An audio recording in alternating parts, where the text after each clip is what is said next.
জুলাই সনদ বাস্তবায়নে রাজনৈতিক দলগুলোর মধ্যে যতটুকু ঐকমত্য হয়েছে তার বাইরে যাওয়ার সুযোগ নেই বলে মন্তব্য করেছেন বিএনপির স্থায়ী কমিটির সদস্য আমির খসরু মাহমুদ চৌধুরী। সকালে গুলশানে বিএনপি চেয়ারপারসনের কার্যালয়ে বাংলাদেশে নিযুক্ত জার্মান রাষ্ট্রদূত ডক্টর রুডিগার লোটসের সাথে বৈঠকে বসেন বিএনপি মহাসচিব মির্জা ফখরুল ইসলাম আলমগীর। বৈঠক শেষে আমির খসরু জানান, বাংলাদেশ জার্মানির আগামী দিনের সম্পর্ক, ব্যবসা বাণিজ্য নিয়ে বৈঠকে আলোচনা হয়েছে।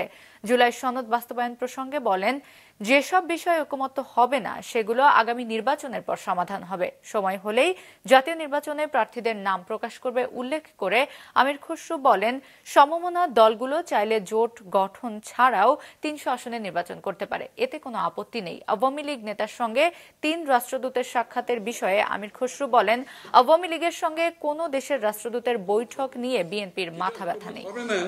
আপনাকে জনগণের কাছে আগামী নির্বাচনে নিয়ে যেতে হবে, কারণ আমাদেরকে তো বাংলাদেশের জনগণ কোনো দায়িত্ব দেয় নাই যে বাংলাদেশকে আগামী বাংলাদেশ কিরকম হবে সব দায়িত্ব যে রাজনীতিবিদরা বসে সমাধান করে দেবে, এই দায়িত্ব কোনো দলকে বাংলাদেশের মানুষ দেয় নাই।